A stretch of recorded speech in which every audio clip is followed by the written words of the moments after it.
other S&P in the market.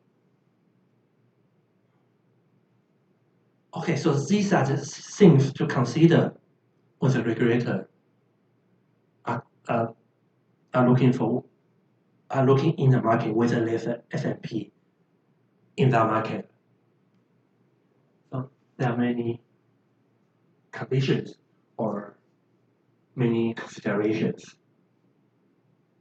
The first is the overall size. Well, actually, even before this, the one thing that the regulator has to consider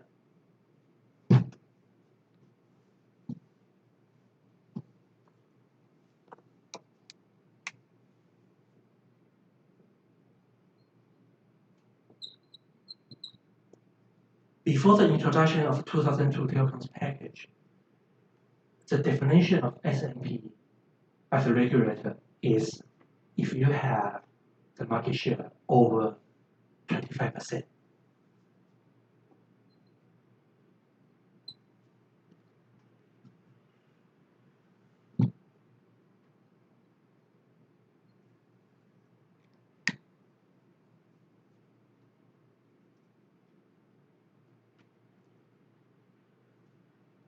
But with the introduction of the new framework, market share is not the only condition of defining S&P anymore.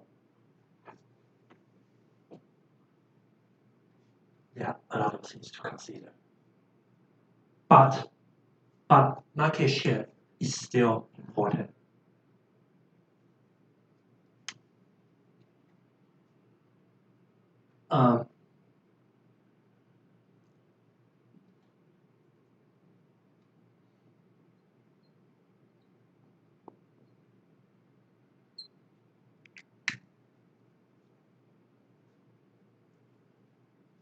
Like in practice, a market player with a market share over 40% normally has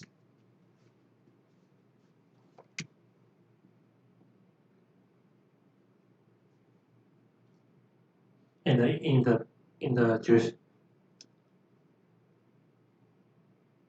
in what we find in the decision in the Court of Justice, in their decisions, they'll find over 50%, we can assume you have significant market power. But again, market share is not the only indicator of S&P anymore. But if you reach some kind of market share, for example, you have 45% of market share, it usually means you have S&P, usually. But still, you have to consider these conditions. The first is you have to consider the overall size of the undertaking. Undertaking means company. Okay. The second is control of infrastructure, not easily replicated.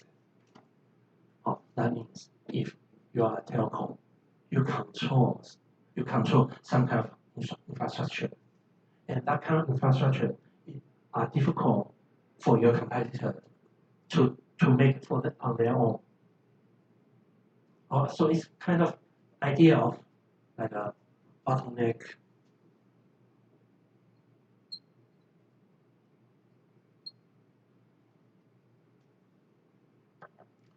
We'll talk more about that, like infrastructure difficult to replicate in the near future. Okay, and the third one is if that company has technological advantages.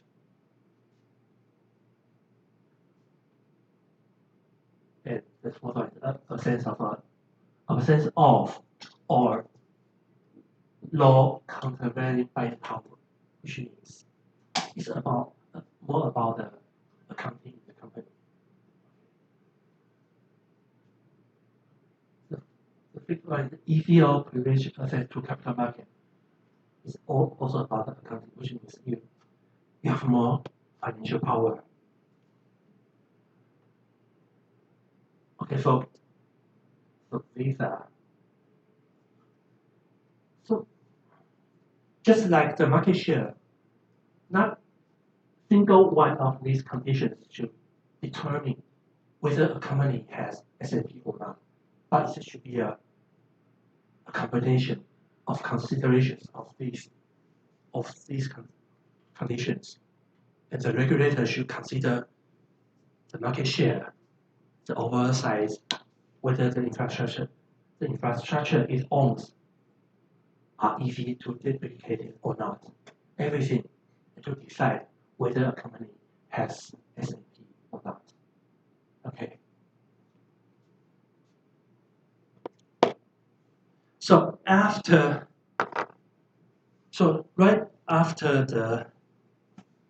the framework directive, the Commission published two other legal documents. In 2002, it published a guideline or guidelines on market analysis and assessment of S&P. Of course, and this is very important and very useful legal documents, which provides guidelines for assessment of S&P. And then in 2003, the Commission published a recommendation.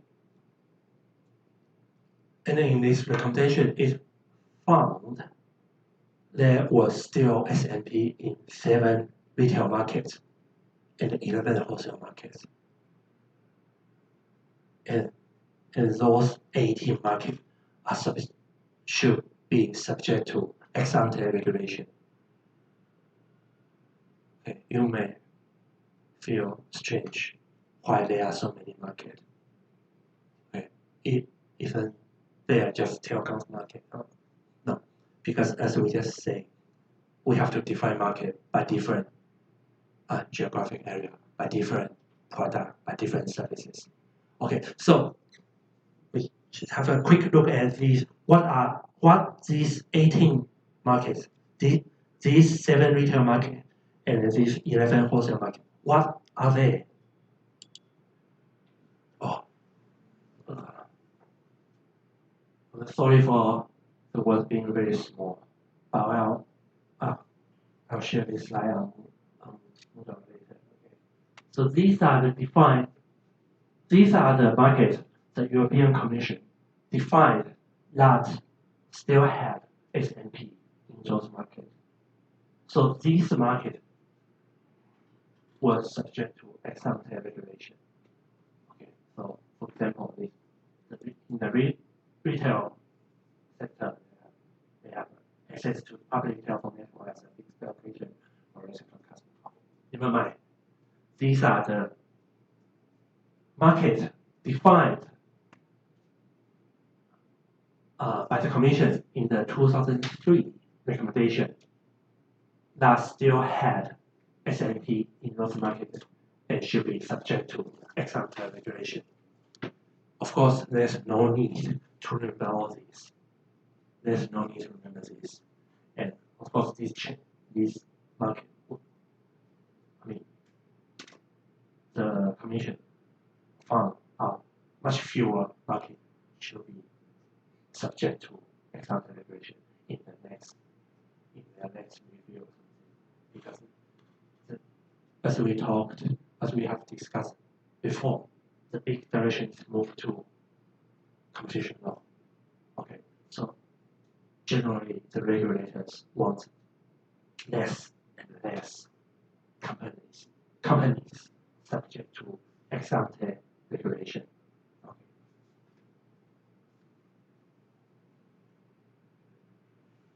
Okay, after S&Ps are found in the market,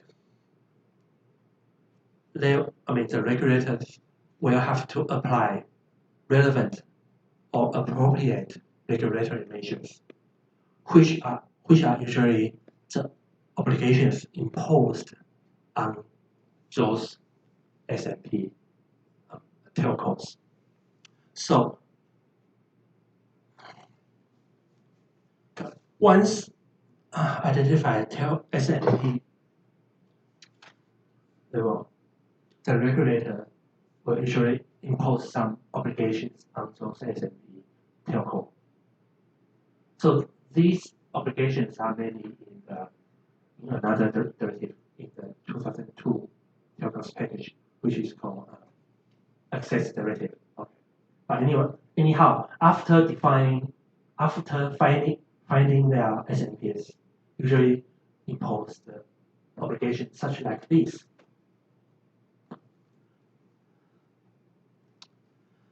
Okay, in the interconnection,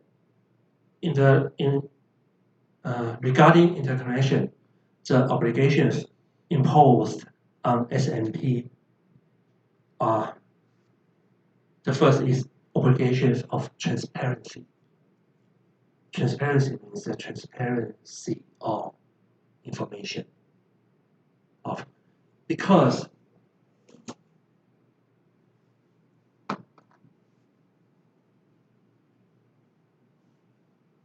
in interconnection,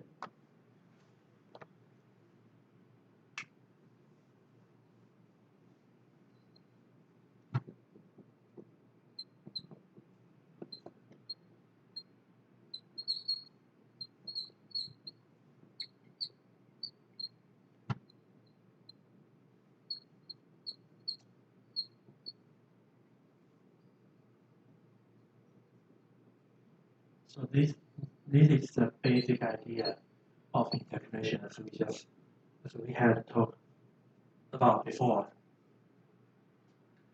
But the diagram, I mean the picture itself may look very easy. But to achieve this kind of interconnection, it relates to many information, many elements to be shared, to be exchanged between the telcos. And this is especially important if the two telcos, they are different in size. For example, one's telco A is very big, telco B may be very small. And if telco A, the big telco, does not reveal many details about implementing interconnection, telco B will face many